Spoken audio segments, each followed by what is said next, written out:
Where would TV be today if the careers of talented women of American stage, radio, and film had been allowed to grow into the new medium in the late 40s and 50s?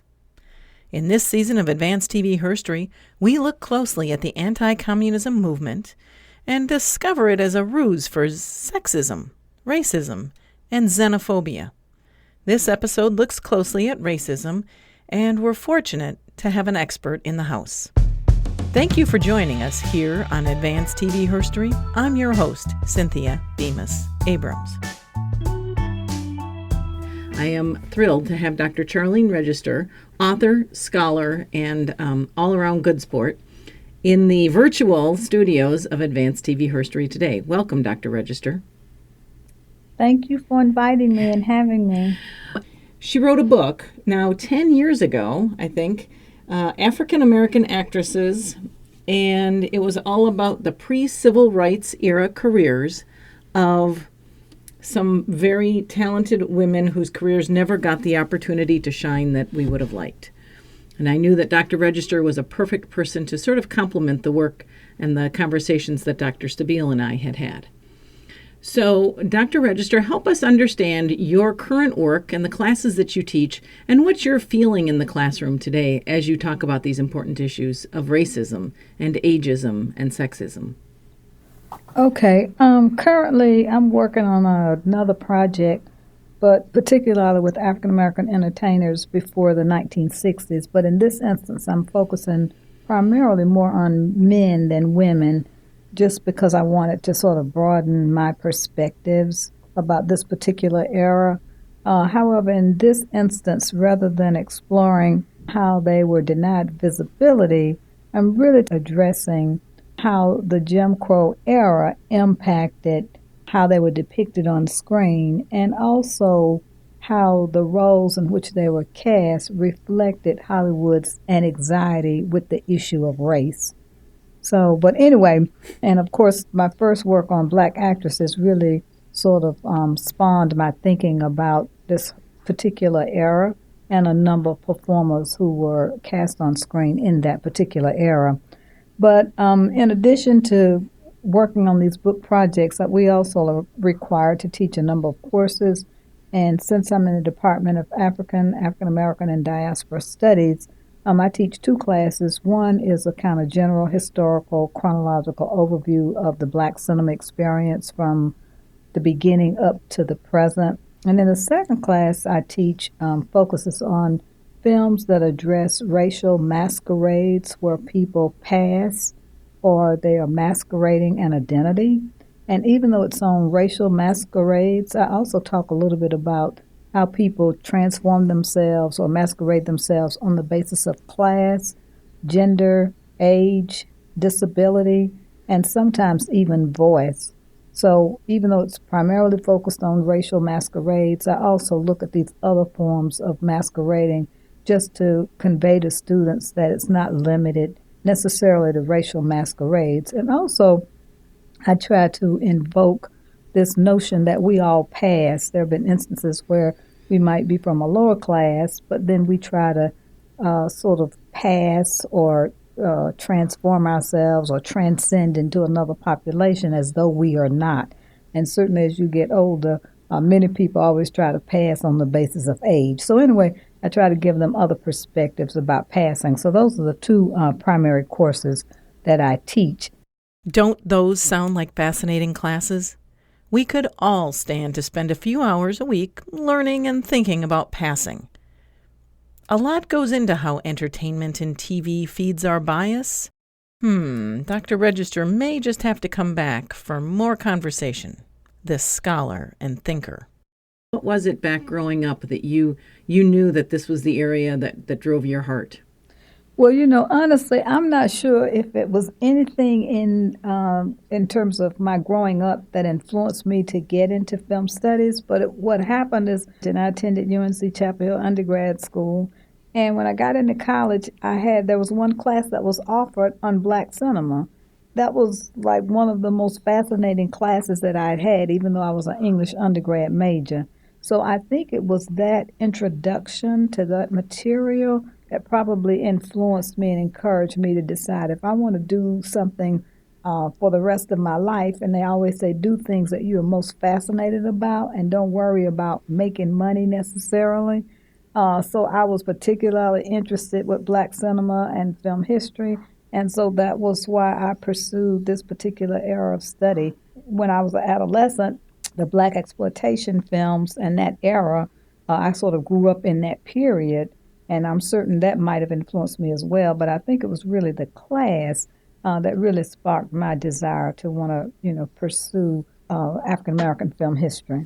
Well, I think it's fascinating then that one class sparked your entire career, and now you are in a position to spark and ignite the minds and the hearts of tomorrow to further translate and research and really dig to the heart of how it is that film and TV influence the American experience.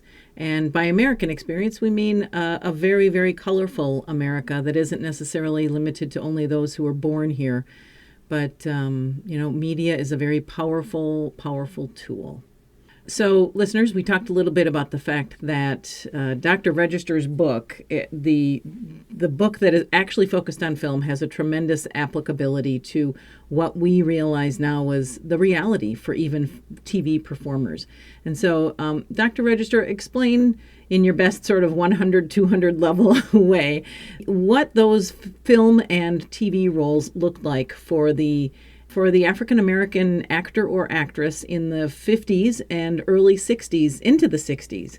Okay, one of the dilemmas that many African Americans faced is that they were basically inheriting stereotypes that had been formed in an earlier period.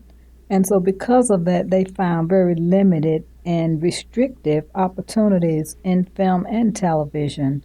They were limited to stereotypical roles. Some of the common stereotypes were, quote unquote, the Uncle Tom, the Mammy stereotype, the Buck stereotype, the Coon stereotype. They, of course, wanted to sort of move beyond these stereotypes, and they certainly had the talent to do so. But because they were confined to these stereotypes, many of them, if they wanted to pursue the entertainment industry or to pursue motion pictures, they had to accept the limited roles, but try to some extent, exceed the confines of these particular roles, which they did in a number of ways. And of course, one of the most memorable roles, which really was a little bit earlier, was when Hattie McDaniel appeared in Gone with the Wind. She won an Academy Award, but some people say because of the way she took that very restrictive role and exceeded the confines through her exceptional acting ability, she was able to sort of subvert the stereotype to which she had been confined. In the 50s and 60s, certainly blacks similarly assumed a number of one-dimensional roles, but they wanted to pursue their craft as actors and actresses, and so they took these roles and in many instances performed in much the same manner as McDaniel had done in an earlier era where they tried to sort of subvert the stereotypes. Explain, because this is, I guess, not something that certainly white Americans think much about, although every once in a while you stumble into it when it's either, well, when you just sort of say, wow, haven't we changed? But the conflict and the criticism that was levied on these performers who had to balance, this is a paying job. No, I don't like this role, but I need to, keep my family afloat, versus I will say no, and by saying no to this role, first of all, there will be somebody else to fill this role. Secondly, I lose an opportunity to, but on principle, I lose an opportunity to perform, but I'm trying to make a social statement. How did people balance that? The criticism was very real, and many performers were harshly criticized in the black press, particularly.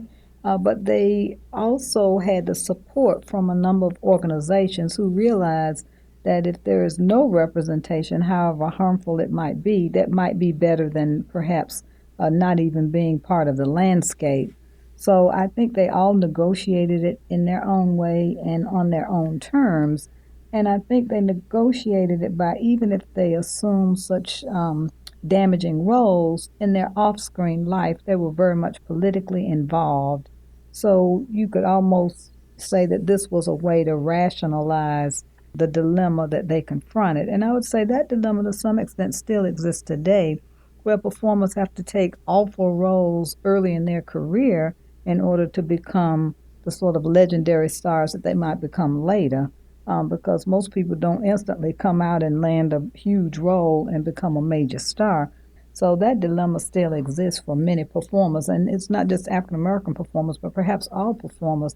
How do people negotiate that? In particular with women, how do you negotiate gender politics in terms of being forced to conform to quote unquote the stereotype in order to elevate your career? So I think for many people, it's individual as well as maybe even public kind of negotiation that you come to terms with. In a bit, Dr. Regester and I discuss Hattie McDaniel's career, which ended on TV. That's a little-known fact, actually, in The Beulah Show. It had premiered on TV about 10 years after Gone with the Wind swept the nation and the Oscars. During much of her career, however, McDaniel battled the dilemma of playing a stereotype or rejecting the work due to high principles. In a past episode of Advanced TV Herstory, we discussed the series Gimme a Break, do you remember that, from the early 80s? And that whole caregiver stereotype that Nell Carter struggled to change in real time. The notion that somebody had created a TV show and said, hey, let's have a black woman serve as a nanny, housekeeper, caregiver to these kids from this white family. Okay, but McDaniel's Oscar speech is stunning, and I needed to insert this somewhere into a podcast, and it's taken me 100 episodes to do it. Her recognition, mind you, is an industry first. And when you're listening, remember that unlike now, the award winners back in 1939, 40, 41 were notified ahead of the event.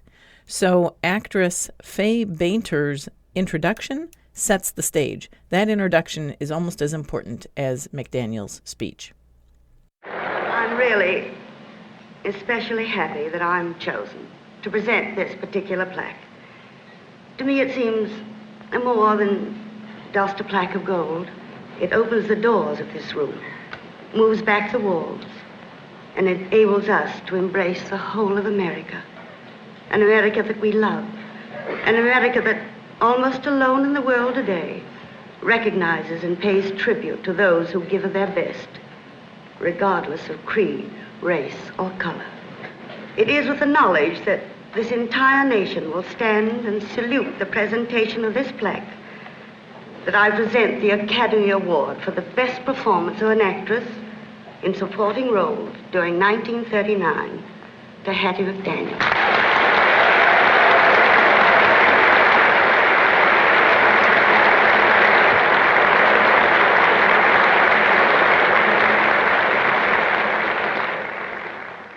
Academy of Motion Picture Arts and Science, fellow members of the motion picture industry, and honored guests. This is one of the happiest moments of my life, and I want to thank each one of you who had a part in selecting me for one of the awards.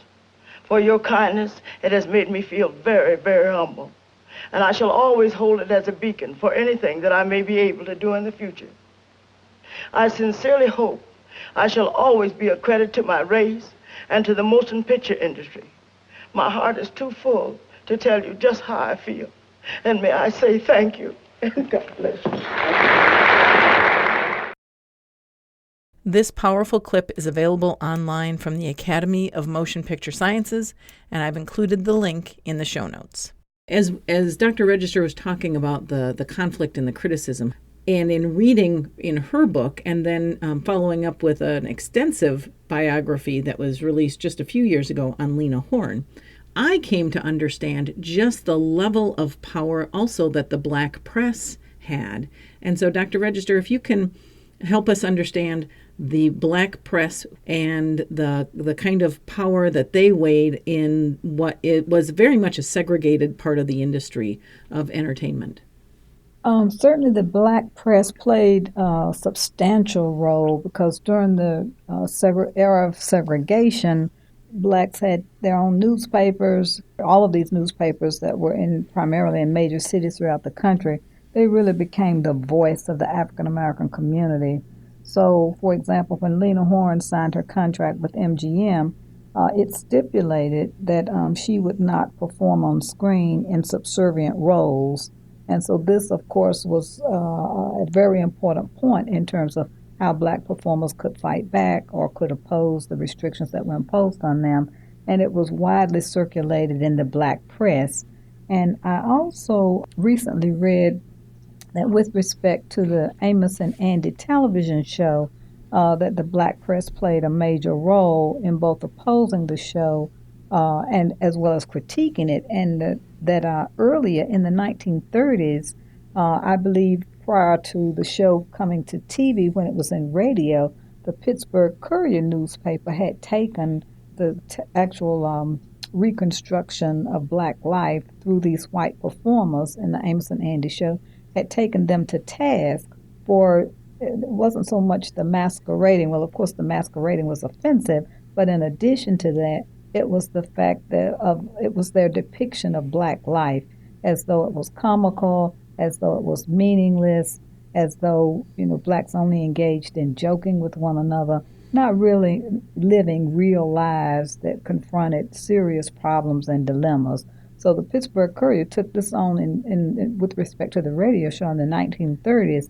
And of course, when the 1950s came and the show was transferred to television, this sort of same response was reignited. So the black press has always played a major role. Even as I mentioned earlier, when Hattie McDaniel won her Academy Award, the black press lobbied for her to win that award.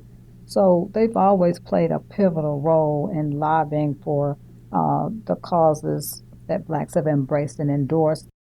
The black press's criticism of roles and the frivolous way American characters were presented and written for, well, that lasted well into the first decade of TV. It was a daily struggle, and rightfully so, because it's mighty hard to watch YouTube clips of the Beulah Show, for instance. One of the reasons I think that we are watching Leave It to Beaver and Father Knows Best 60 years after they were produced is because the Beulah Show did not age well at all. It really revealed where we were at the time, what we were thinking.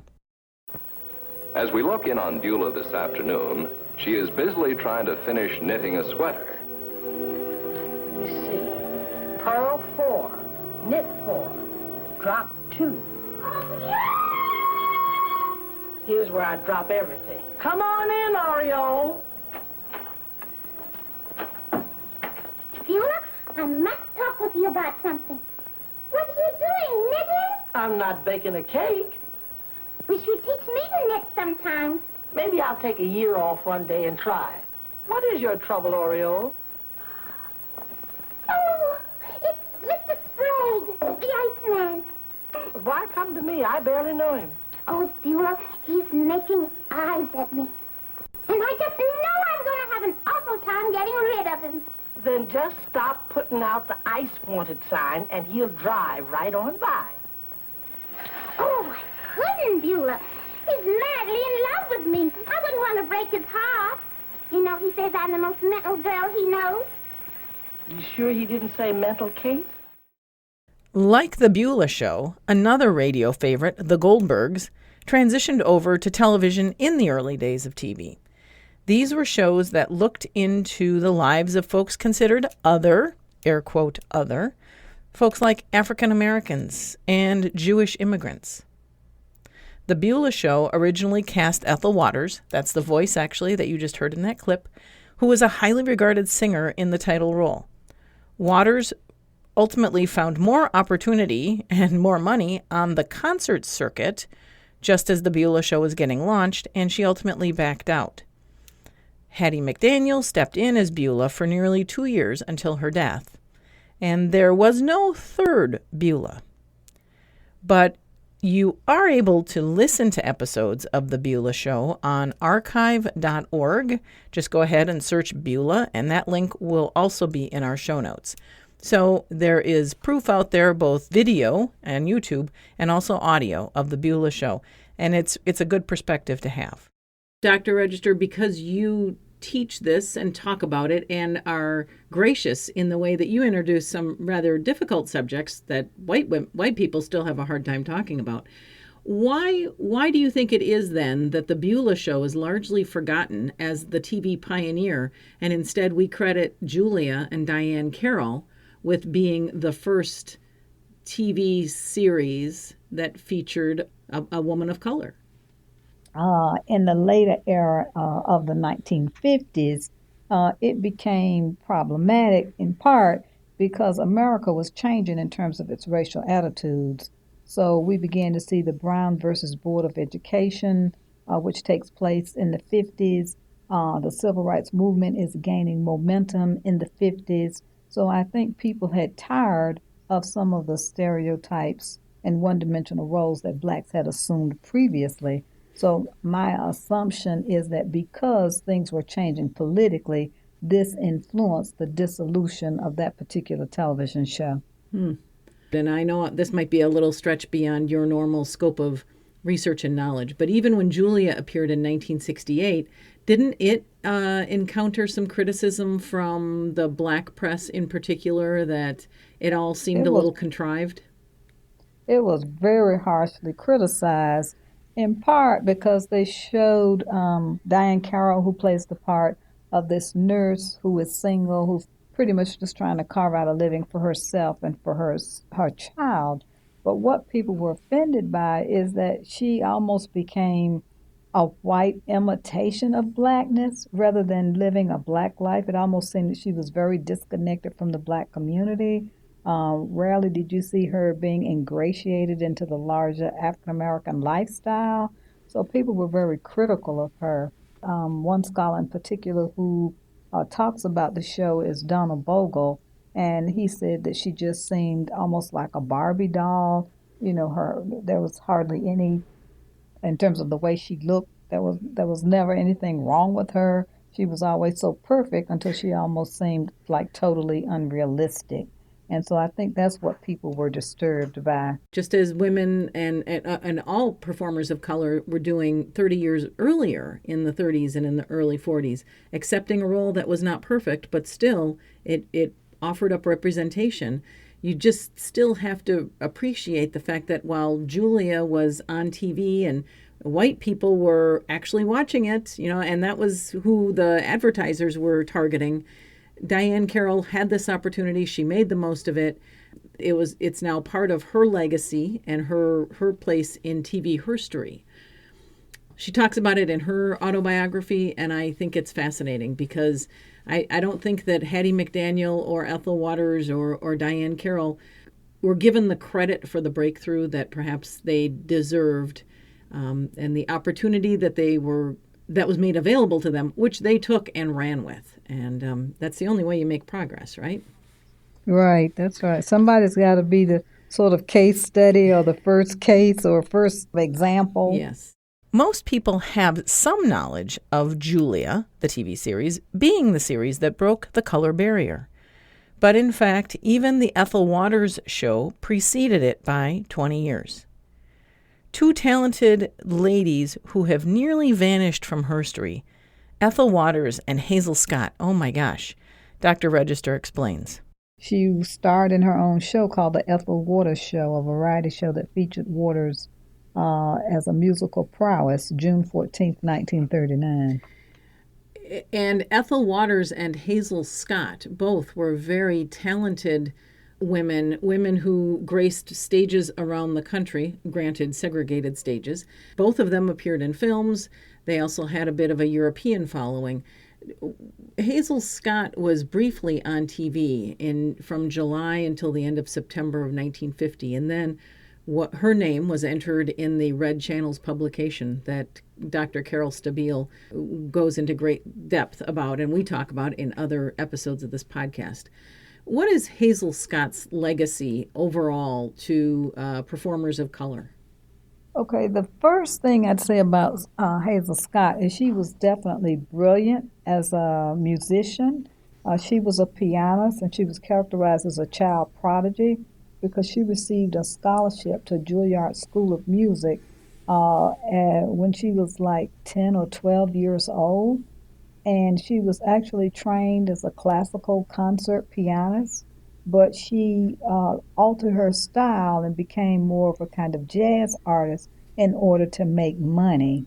And it was because of her talent, her musical talent, that she became very popular performing in a lot of clubs in New York. One was called the Cafe Society. And even in the 40s, she was earning as much as maybe like $4,000 a week, which was a lot of money, relative to today's standards and times. And certainly would have been a lot of money in that particular era. But anyway, because of her popularity, she ultimately was offered this opportunity to appear on her own show. I guess it was kind of like a variety show where they introduced different artists. But the show was short-lived. She was married to Adam Clayton Powell II, who was a minister of Abyssinian Baptist Church in New York, who was also very politically involved, and he became one of the first black congressmen to serve in Washington for the state of New York. So, because of his influence, along with her own sort of political activism, she was targeted by the House Un-American Activities Committee and had to testify. And even though she claimed that she supported a number of organizations, they tried to suggest that she was communist. And of course, she adamantly denounced and denied the fact that she was a communist. But some people say because she had to testify, that this, to some extent, sort of curtailed her career. Yes. And to Dr. Stabile's point made elsewhere in another episode, it may just have been, well, the Red Channel's publication was in part to sully the reputations of very talented progressive performers. Yes. In a way that was not overtly racist, but rather it was defending the purity of the United States against the ogre of communism, the destructive force of communism, even though in so many cases there was almost no connection at all. Also listed in the 1950s Red Channel publication, the bullying document that changed so many lives, yet was prepared with little documentation or proof, was Lena Horne. By 1950, Lena Horne's career was made, sort of. It was already there, and yet most of us remember her from TV.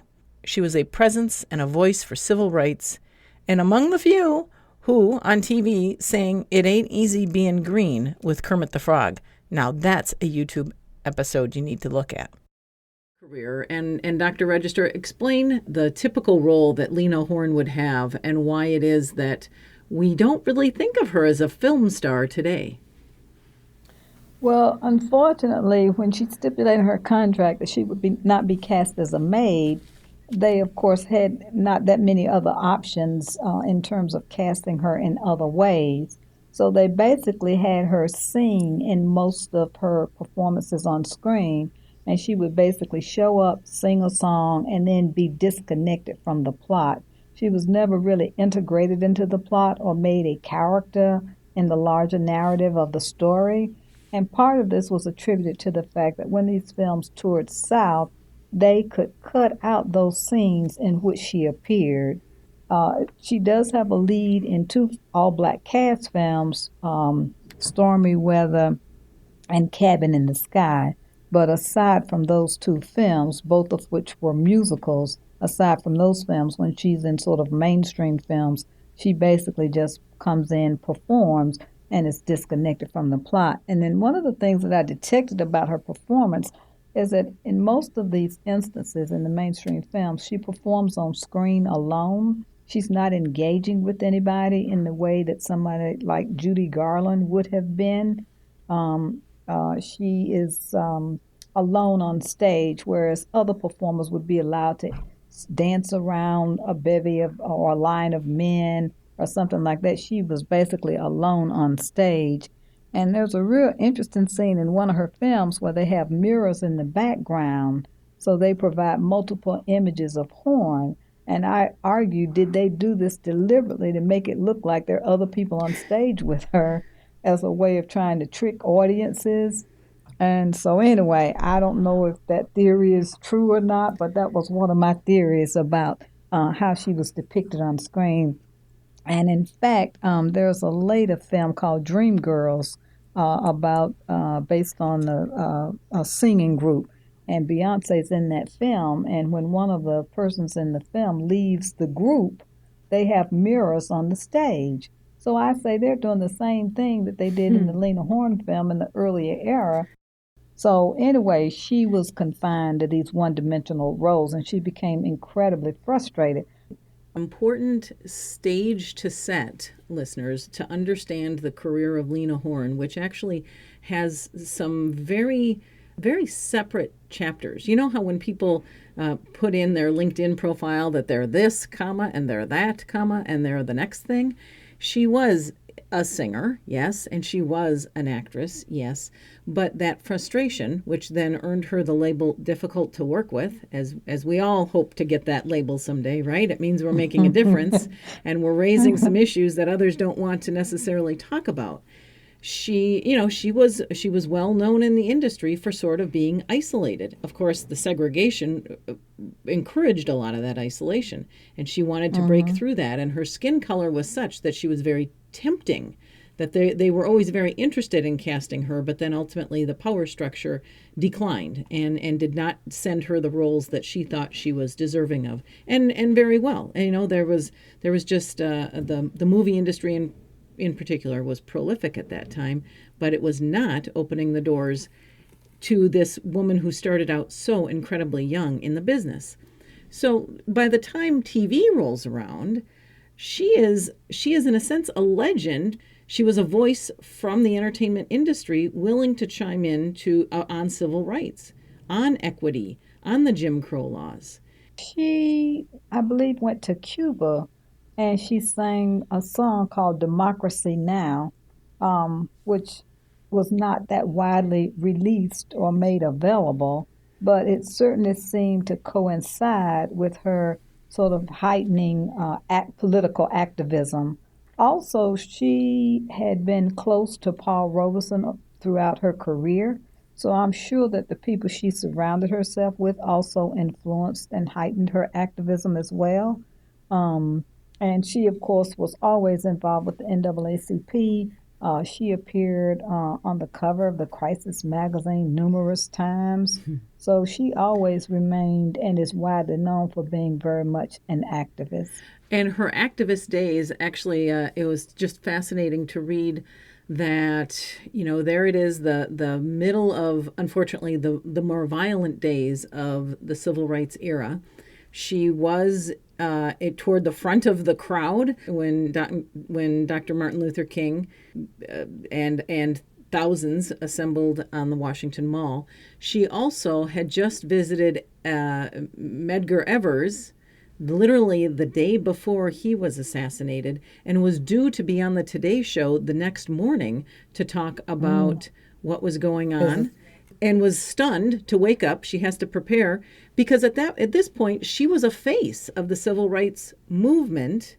She was a very poised voice and articulate, as well as having been able to testify and provide testimony firsthand about what she had experienced. But she was so well respected and so well poised that she was exactly what the white journalism, what the white media wanted to bring forward. She did not present as a hostile person, but she did become more biting and terse. She did not sugarcoat.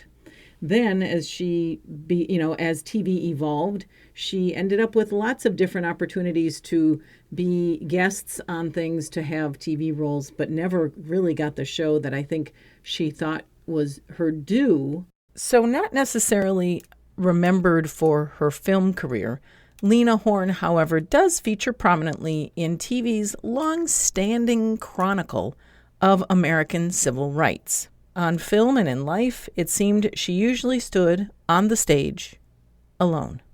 I highly recommend James Gavin's book, Stormy Weather, The Life of Lena Horne, which was published in 2009. it's well-researched, and it paints this important legacy.